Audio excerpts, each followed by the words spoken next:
Welcome back to guys, स्वागत है आपका फिर से एक नए वीडियो में। गाइस, अगर सस्ते रिचार्ज प्लान की बात करें तो BSNL नंबर 1 पोजीशन में आता है। ठीक है, पूरे टेलीकॉम इंडस्ट्रीज में किंग ऑफ नंबर 1 है, मतलब एक पहले स्थान पर है जो सबसे सस्ता प्लान देता है। ठीक है, वो अलग बात है कि नेटवर्क इशू आता है अभी BSNL में, लेकिन वो भी धीरे धीरे सॉल्व हो जाएगा। जून 2025 के बाद से आपको नेटवर्क इशू नहीं देखने को मिलेगा। ठीक है, तो यहाँ पर गाइस BSNL ने, अगर आप BSNL यूज़र हो, BSNL की सिम यूज़ करते हो, थोड़ी खबर अच्छी नहीं है, क्योंकि आप जो प्लान यूज़ करते थे, जो मोस्ट पॉपुलर प्लान है 1 साल वाले, उसको BSNL ने थोड़ी छेड़खानी की है, थोड़ा सा चेंजेस किया है। ठीक है, तो उन प्लान को थोड़ा सा महंगा कर दिया अब, तो वो प्लान आपको थोड़ा महंगा मिलने वाले हैं। तो आप बोलोगे कि यार आप तो BSNL ने भी हद कर दी, क्योंकि पहले प्राइवेट टेलीकॉम कंपनीज करती थी महंगे प्लान, और अब BSNL ने भी महंगे करने स्टार्ट कर दिए। ठीक है, तो 2 प्लान यहाँ पर इस वीडियो में ये जानेंगे कि 2 प्लान कौन से हैं और कितने महंगे कर दिए BSNL ने। ठीक है, तो चलिए गाइस, बढ़ाते हैं वीडियो को आगे। मेरा नाम है सुनील विश्वकर्मा। जानकारी यूजफुल लगे तो एक लाइक करके ज़रूर जाना। चलिए गाइस, बढ़ाते हैं वीडियो को आगे। देखिए, यहाँ पर अगर बात करें प्राइवेट टेलीकॉम कंपनीज की, तो प्राइवेट टेलीकॉम कंपनी क्या करती है, जैसे जियो, एयरटेल, VI वगैरह जो भी हो गई, ये वैसे सेक्टर में 4 ही कंपनी वर्क करती है। BSNL जो गवर्नमेंट टेलीकॉम कंपनी है, और MTNL तो ऐसी है ही नहीं कि यार इनकी बरोबरी कर सके। उसके बाद जियो, एयरटेल और VI, मतलब टेलीकॉम इंडस्ट्रीज में फिलहाल के टाइम पे इंडिया में 4 ही कंपनी है। ठीक है, और जो चुटपुट है वो छोटी मोटी सर्विस देती है, वो इतनी बड़ी भी नहीं है।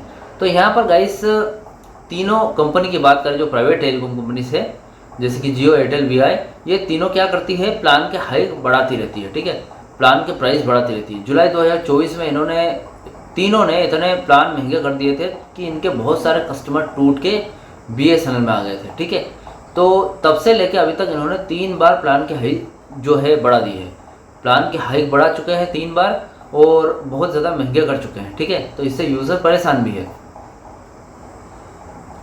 तो गाइस, ये कंपनीज क्या करती है, प्लान की हाइक बढ़ा देती है और साथ में प्लान की वैलिडिटी घटा देती है। ठीक है, तो इनको दोनों तरफ से फ़ायदा हो रहा है। ठीक है, यूज़र्स को तो बिल्कुल फ़ायदा नहीं हो रहा है, यूज़र्स तो परेशान है वैसा का वैसे ही, उसको तो कोई फ़ायदा नहीं है, लेकिन कंपनी को बहुत फ़ायदा हो रहा है इससे। प्लान की प्राइस भी बढ़ गई, 1 रुपये 2 रुपये जितने भी बढ़ाई उन्होंने, लेकिन उसके साथ ही वैलिडिटी घटा दी।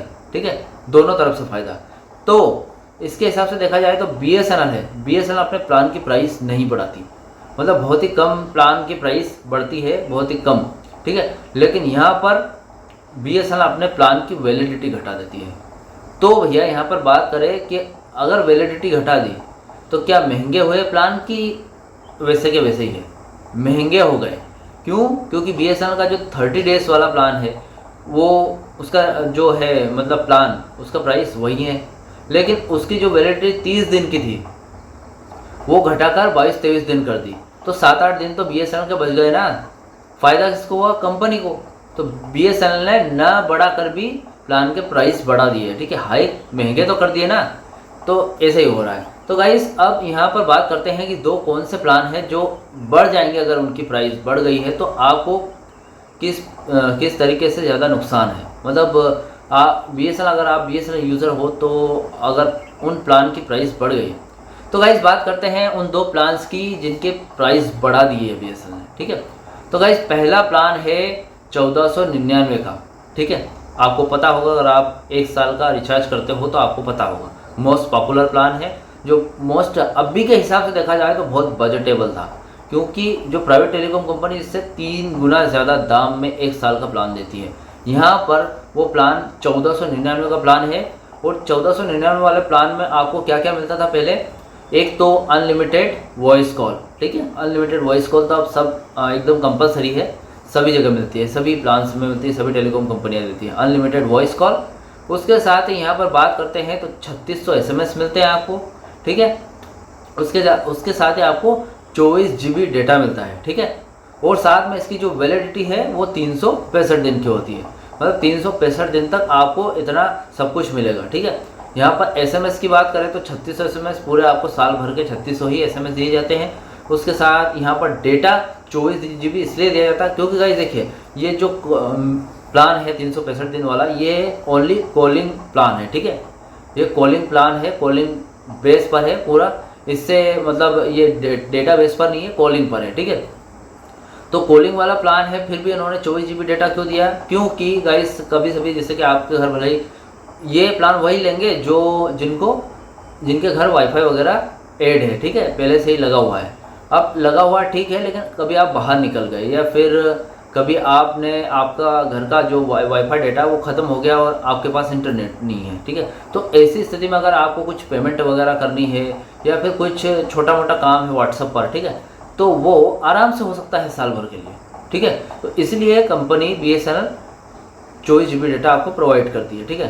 तो ये प्लान पहले 365 दिन वैलिडिटी का था और 1499 रुपये का था। अब इसको प्राइस नहीं बढ़ाई, 1499 रुपये है, लेकिन इसकी जो वैलिडिटी है 365 दिन, उसको घटाकर अब कर दिया है 336 दिन, ठीक है। 336 दिन में आपको ये मिलेगा, मतलब 336 दिन की वैलिडिटी के साथ मिलेगा ये प्लान, ठीक है। तो थोड़ा सा दुखी होने वाली बात है, क्योंकि 365 एक साल निकल जाता था हमारा, अब 336 दिन का, अब ऊपर का रिचार्ज कितने में होगा। तो गाइस दूसरे प्लान के बारे में सुनिए। दूसरा जो प्लान है वो आता था 2399 का, 2399 का, ठीक है। उसमें वैलिडिटी मिलती थी। अब गाइस उस प्लान में आपको क्या क्या मिलता था? उस प्लान में आपको एक तो अनलिमिटेड वॉइस कॉल मिलती थी, ठीक है, अनलिमिटेड वॉइस कॉल। उसके साथ आप जो SMS है वो 100 SMS डेली, मतलब एक दिन का 100 SMS साल भर तक, मतलब 100 ऐसे SMS मिलते थे। उसके साथ गाइस आपको जो डेटा है वो 2 GB पर डे मिलेगा, ठीक है। ये कॉलिंग प्लान नहीं है, कॉलिंग बेस पर नहीं है प्लान, ये दोनों कंपलसरी बराबर है। आपको डेटा भी मिलेगा और आपको यहाँ पर कॉलिंग भी मिलेगी, ठीक है। तो वॉइस कॉल भी मिल रही है और जो डेटा है वो भी मिलेगा। तो डेटा आपको 2 GB दिया जाता है, थोड़ा बहुत आप काफ़ी यूज़ कर सकते हो इसको। 2 GB तो इतना ख़त्म होता ही नहीं, आपको पता है, सारा कुछ देख सकते हो, इंस्टाग्राम वगैरह वगैरह जो भी देखना चाहते हो सब देख सकते हो, ठीक है। इसके बाद जो इसकी वैलिडिटी है वो 14 महीने की होती थी, मतलब कंपलसरी 13 महीने की होती थी, लेकिन कभी कभी ऑफर के साथ ये 14 महीने भी मिलती थी, ठीक है। 14 महीने की वैलिडिटी के साथ ये प्लान आता था और प्लान प्राइस होती थी 2399 रुपये। इस प्लान को भी BSNL ने जो प्राइस है वो नहीं घटाई है, 2399 रुपये रहेगी, लेकिन इसकी जो वैधता है, वैलिडिटी है, उसको घटाकर BSNL ने 365 डेज कर दिया है, मतलब 12 महीने, 2 महीने घटा दिए भैया, 2 महीने बच गए, BSNL का फ़ायदा हो गया। लेकिन यूज़र को क्या फ़ायदा हुआ? माइनस हो गया ना यूज़र। तो गाइस जो 365 दिन का प्लान था वो अब 336 दिन मिलेगा, और जो 14 महीने का प्लान था वो 365 दिन का कर दिया, ठीक है। तो यहाँ पर थोड़ा सा हाइक बढ़ा दी है दोनों प्लान की, ठीक है। लेकिन कंपेयर करें जियो, एयरटेल, VI वगैरह से, तो इनके जो प्लान है 1 साल वाले वो 3000 तक टिकते हैं, मतलब 2800-2900 तक जाते हैं। लेकिन ये प्लान आपको फिर भी हाफ प्राइस में मिल रहा है। जो दूसरा वाला मैंने 2399 को बताया उसमें भी आपको काफ़ी फायदा है, 336 वाले में भी आपको काफ़ी फायदा है, मतलब 0.5% का तो फायदा है ही सही, ठीक है। तो बहुत अच्छी बात है। लेकिन BSNL ने थोड़े से प्लान प्राइस बढ़ा दिए हैं, तो यूज़र को थोड़ा सा हो सकता है कि महंगे लगे, ठीक है। तो गाइस आपको क्या लगता है BSNL ने जो प्लान प्राइस बढ़ाए हैं वो फ़ायदेमंद है या फिर थोड़े से महंगे कर दिए हैं? आपको लग रहा है कि महंगे हो तो कमेंट बॉक्स में कमेंट करके बताइए, अपनी ओपिनियन ज़रूर दीजिए। आपके ओपिनियन आपके मेरे लिए बहुत ज़्यादा महत्वपूर्ण है। और गाइस वीडियो अच्छा लगा तो वीडियो को लाइक कमेंट शेयर जरूर करें। मिलते हैं गाइस नेक्स्ट वीडियो में। सी यू सून।